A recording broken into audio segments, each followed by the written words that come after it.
Okay, let's get started. Thanks, everybody. Today's weekly town hall meeting, February 18th, 2022. Today's agenda is projects and development updates, marketing updates, collaborations updates, and Q&A. Robinson, do you want to start us off with projects and development updates, please? Yeah, sure. Thank you. So the updates, the number of projects or items remains pretty much the same. So even though from this week onwards we have small updates regarding the NFT marketplace as well. The NFT marketplace is called Express NFT. We'll come to that in the next screens. So to begin with, so for the last 3 weeks, we have been trying to get the Bitcoin deposit demo on the mainnet. So the current status is there were a couple of bugs on the UI, which is preventing the uh, creation of Bitcoin deposit address. So this has been fixed and under QA. So once that is verified by the QA, we will do a deployment to the mainnet. That is not exactly the mainnet, the production URL of Dex UI, and we will revisit this next week. So this item is kept here just to show that we are pursuing this, and this is a high priority item that we're working on. Okay, let's go to the next slide. So the process improvements that we're working on. Okay, looks like I had added some additional data. Probably it's not reflecting on the screen. So essentially, we have started uh, getting information from the on the tickets. Both development team as well as the QA has started adding the uh, tracking information. So that's in progress.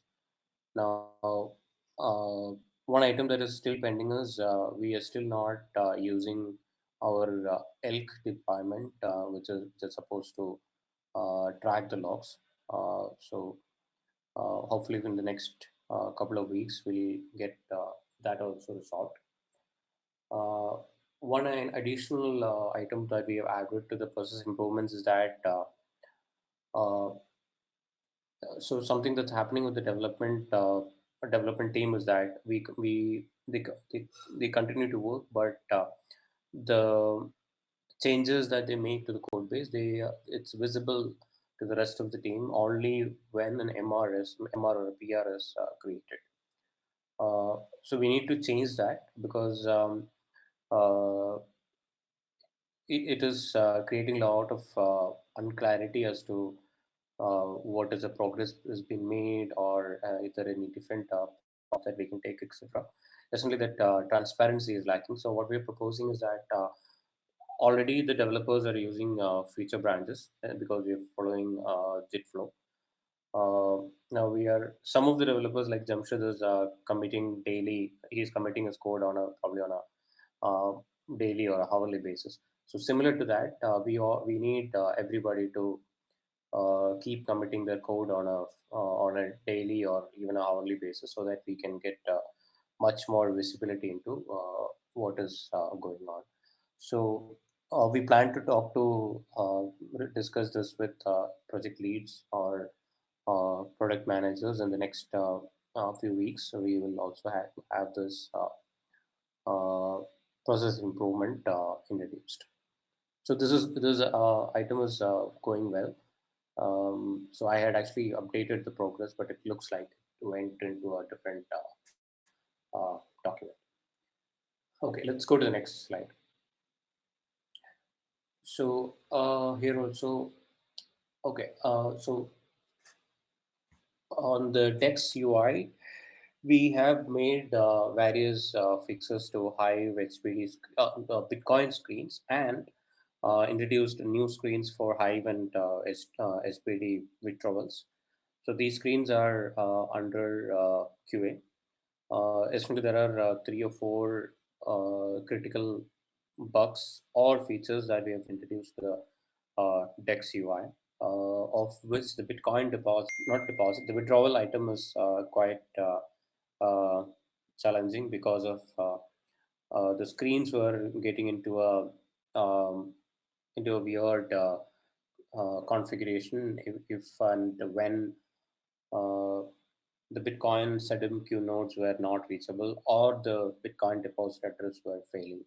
So we have a few bug fixes which has come in, and that's under QA. And once these three or four items are fixed, we will go ahead with a release.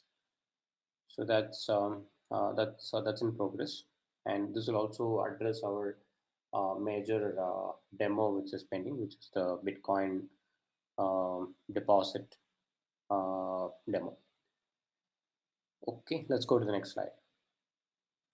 These are ongoing progress charts, is self-explanatory, so skipping this. Let's go to the next one. Okay, this gives a glimpse of what is being worked on right now. Uh, Mostly it's bugs and a couple of features, which is Hive and HB related features. Okay, let's go to the next slide. Okay, one more self-explanatory slide. This is our Gantt chart showing the ongoing progress. Let's go to the next slide. The historical progress table.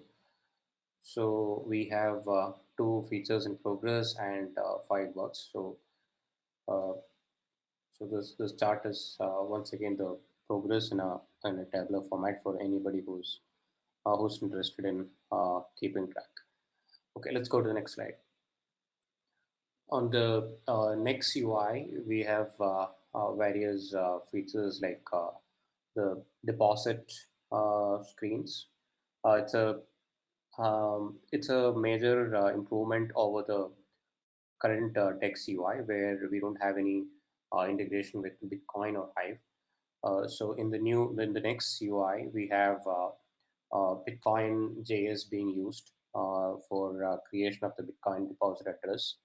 Uh, so this feature is in progress. Looks like it is working on at least on the developer side, and we can see that there is some visible progress on the features. So this is going on pretty well. So let's go to the next slide. Our progress chart. Uh, Again, self-explanatory slide. Let's go to the next slide. Dexport. On the Dexport, we have uh, the major change from the last week is that we have completed documentation after testing the default or inbuilt strategies. So now that's ready for a beta release. The merge request is already merged, and we just need to create a release. So it's looking good. So currently, anybody who's interested can run Dexport on Windows. Sorry, not on Windows, Linux and Mac OS. But the Windows installer is we don't have Windows installer ready because uh, there is a lot of version incompatibilities due to the massive amounts of changes which has happened over the years. So the bundling on Windows it has not happened. It's going to take a while because there are way too many dependencies that we need to uh, find workarounds for. So Windows is going to take time, but Mac and Linux are ready to go. So if anybody wants to try this on Windows, right now I think the way out is try to use Docker and try to run it uh, the Linux subsystem on Windows. Use that and try to run it there. I think that's the best way to get this working on Windows at this point. Uh, okay, again, the Gantt chart showing the progress. So this is not exactly uh, very accurate because we kind of completed the project and we're planning to leave it as it is for anybody who's interested in taking it up. So let's skip to the next slides. The blockchain updates. This is mostly we are work as indicated for the last few weeks. We are working on stability enhancements, various stability enhancements, and smaller bugs in CLI wallet, and re, various refactoring is ongoing.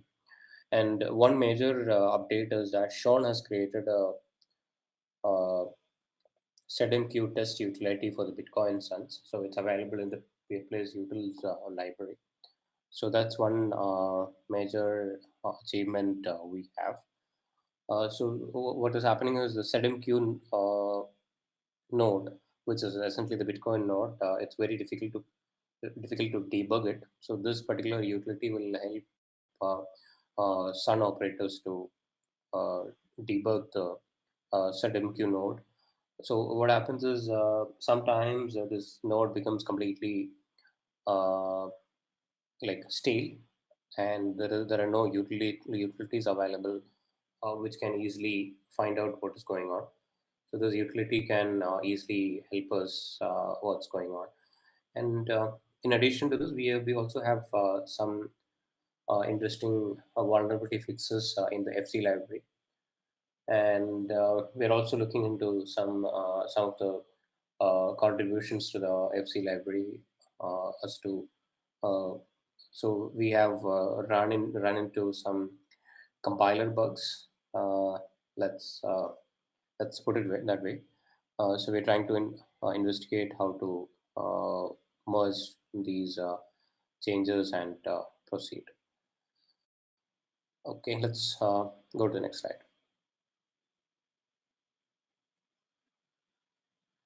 Our burn down charts and burn up charts.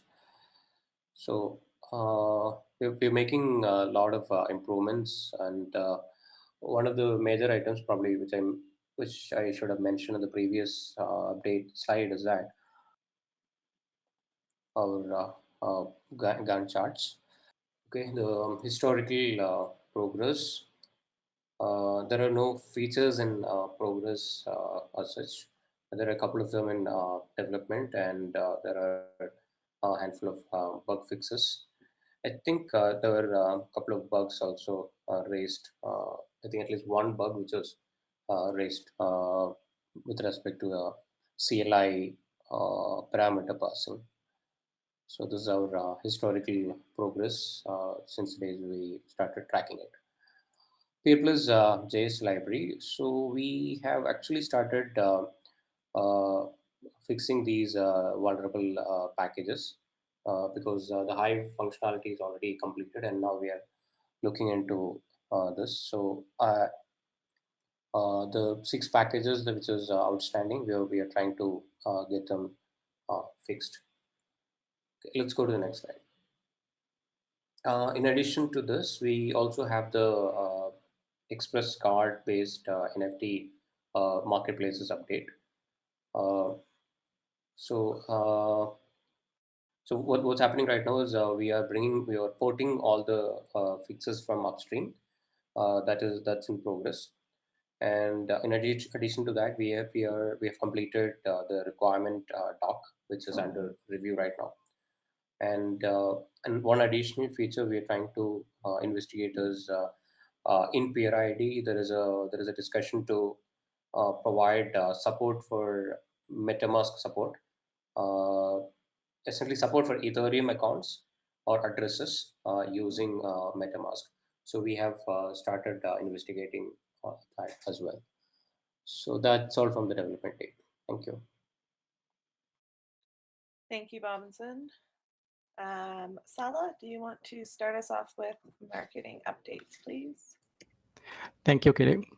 So in terms of marketing for this week. It's we're going organizing and posting content on the news and article section on peerplays.com with ongoing SEO campaign optimization for all the pages and also the articles. The community outreach survey has been released on various platforms, and the responses are flowing regularly. And the results, of course, will be summarized and presented on the future Twitter workflow in the marketing team, and the collaboration and the work between the team is still ongoing as well. Can you go to the next slide? Okay, thank you. So for in terms of social media performance, we're still seeing growth in terms of Instagram and LinkedIn as well. We will start this week to start posting tweets on Twitter. So we'll be seeing positive growth for Twitter for the next week.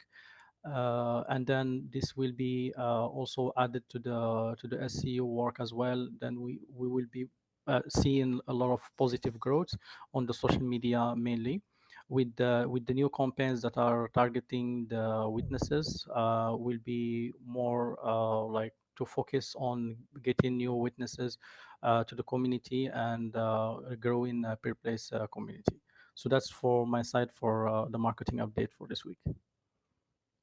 All right. In terms of SEO, also there is we're still going on peerplays.com website in terms of growth for organic growth with the keywords that we are targeting for each page, and also with the new articles posted on a daily basis. We are seeing growth in impression and the clicks as well. So okay. Fantastic. Thank you so much, Salah. Jonathan, collaborations update, please. Hello. So the collaborations update for this past week. One item, the first item is Parlay. We had another ongoing call with them, and as Bobson mentioned in his update, that led to us looking at a solution that integrates MetaMask with PureID. So that's interesting. They're looking at wanting to utilize that, and they were exploring how it's used commonly in the marketplace. So this practical application is allowing us to be able to get insights into how game developers are looking to utilize crypto in their games, and this has given us a front row seat to what their challenges are and how we can better serve them. So in this case, we had that call this week. It went relatively well, and it's led to us looking at developing this new feature for PureID. Aside from that, there was also another call that we had with Gaming Benefits Corporation, where there was a review of the market strategy, which is, of course, as I mentioned in some of the previous weeks, to go across the U.S. Again, it's quite exciting. I can't get into the details, obviously, about how they plan to approach it, but it's clearly a very solid plan that involves a lot of big brand names across the country, and quite excited about that. And that went well. And for infrastructure, with Follow My Vote, we continue to work with the integrations that were provided to us by Nathaniel, who is, of course, one of the fathers of graphene. And that's going relatively well, and that's quite exciting. Another update I was not, I had missed putting into the slide is actually with Mars VR, who's another collaborator. Mars VR creates a virtual reality rehabilitation type of an environment, specifically a gaming environment that allows people to rehabilitate. So this is actually a medical vertical. But the good news is that, I mean, obviously they use gaming in this medical rehabilitation.